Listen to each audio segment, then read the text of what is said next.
आइए बहनों, सुनते हैं वट सावित्री व्रत की सुंदर कथा।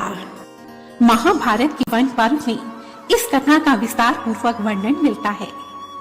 जब राजा युधिष्ठिर अपने वनवास के समय द्रौपदी के दुख से दुखी होकर श्री मार्कंडेय मुनि से पूछते हैं, हे महर्षि, क्या इतिहास में द्रौपदी के समान कोई दूसरी स्त्री भी हुई है जिसका जन्म तो राजकुल में हुआ हो, परंतु विधि के विधान के कारण जिसने अनेक कष्टों को भोगा हो? यह सुनकर मुनि ने कहा, हे राजन, सुनो, सावित्री नाम की एक कन्या ने अनेक कष्टों को भोगा।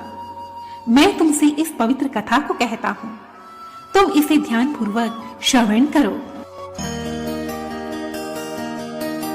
प्राचीन समय में मगध देश में अशुपति नाम के एक प्रतापी राजा थे। वह अत्यंत धर्मात्मा, सत्यवादी और जितेंद्रिय थे। राजा को वैसे तो सभी प्रकार का सुख था, परंतु उन्हें कोई संतान नहीं थी।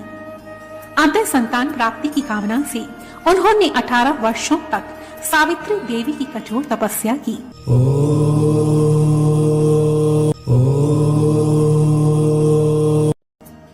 राजा की तपस्या से प्रसन्न होकर सावित्री देवी ने राजा को एक तपस्विनी कन्या का वर प्रदान किया।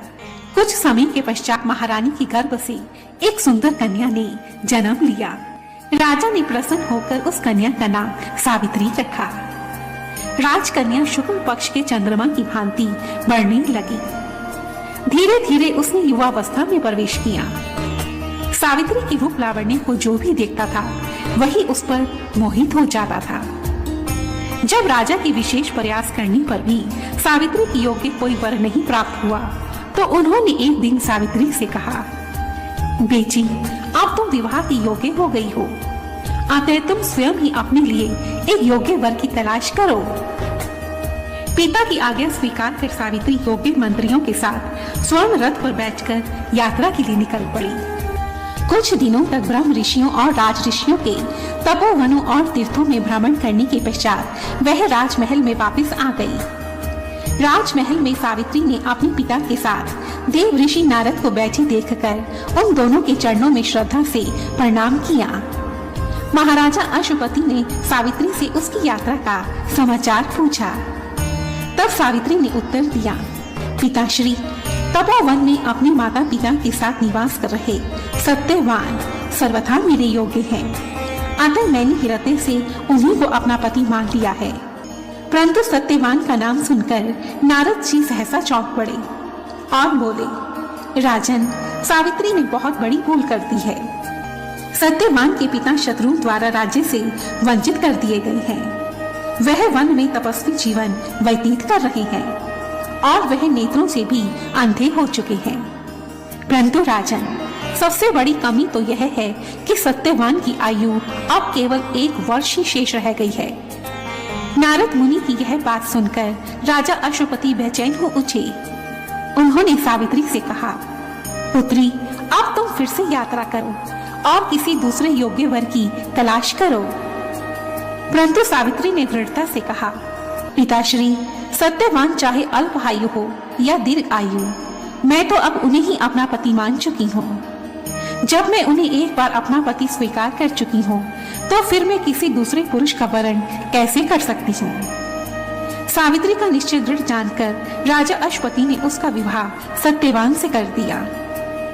सावित्री अपने ससुराल में पति और सास ससुर की सेवा करने लगी। धीरे धीरे वह समय भी आ पहुंचा जब सत्यवान की मृत्यु निश्चित थी। सावित्री ने उससे 4 दिन पहले ही निराहार व्रत रखना आरंभ कर दिया और जब वह दिन आया तो सास ससुर की आज्ञा से सावित्री भी उस दिन पति के साथ वन में लकड़ी लाने के लिए चल पड़ी। वन में सत्यवान एक वट वृक्ष से लकड़ी काटने लगे। अचानक ही वृक्ष से लकड़ी काटते समय सत्यवान के सिर में भयंकर दर्द होने लगा और वह वृक्ष से नीचे उतरकर अपनी पत्नी की गोद में लेट गए। इसी समय सावित्री को काले वस्त्र पहने भयंकर आकृति वाले एक पुरुष दिखाई दिए। वह पुरुष कोई और नहीं बल्कि साक्षात यमराज ही थे।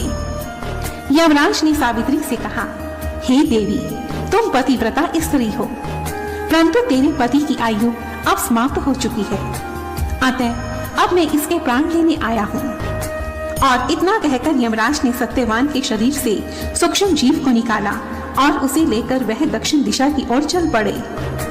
तब सावित्री भी यमराज के पीछे पीछे चलने लगी। यमराज ने सावित्री को समझाने की कोशिश की, पुत्री यही विधि का विधान है, परंतु सावित्री नहीं मानी। तब सावित्री की निष्ठा और पति परायणता को देखकर यमराज ने सावित्री से कहा, हे देवी, तुम धन्य हो, तुम मुझसे कोई वर मांगो। तब सावित्री ने कहा, हे देव, मेरे सास ससुर वनवासी और अंधे हैं, उन्हें आप दिव्य ज्योति प्रदान कीजिए। तब यमराज ने कहा, तथास्तु पुत्री, ऐसा ही होगा, परंतु अब तुम लौट जाओ। पर सावित्री पहले की भांति सत्यवान के पीछे पीछे चलती रही। यमराज ने फिर सावित्री को वापस जाने के लिए कहा, परंतु सावित्री ने कहा, मैं अपने पति का साथ नहीं छोड़ सकती। यह सुनकर यमराज ने उसे एक और वर मांगने के लिए कहा। तब सावित्री ने कहा, हे देव, मेरे ससुर का राज्य छिन गया है, आप उसे पुनः वापस दिला दीजिए। यमराज ने कहा, ठीक है पुत्री, ऐसा ही होगा, अब तुम वापस जाओ। परंतु सावित्री फिर पीछे पीछे चलती रही। तब यमराज ने सावित्री को तीसरा वर मांगने के लिए कहा। तब सावित्री ने कहा, हे देव, आप मुझे 100 पुत्रों की माता होने का वर प्रदान कीजिए। और पहले की ही भांति यमराज ने कहा, ठीक है पुत्री, ऐसा ही होगा। यह सुनकर सावित्री ने यमराज से कहा, प्रभु, मैं एक पतिव्रता पत्नी हूँ, आपने मुझे पुत्रवती होने का वर दिया है और आप मेरे पति को साथ लेकर जा रहे हैं, फिर बताइए ये कैसे संभव है।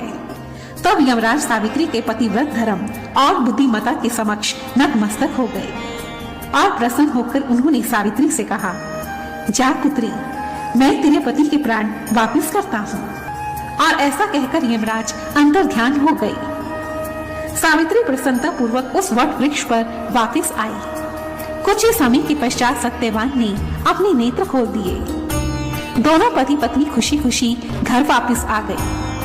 वहाँ सावित्री के सास ससुर की आंखों की ज्योति वापस आ चुकी थी और कुछ समय के पश्चात उन्हें अपना खोया हुआ राज्य भी वापस प्राप्त हो गया।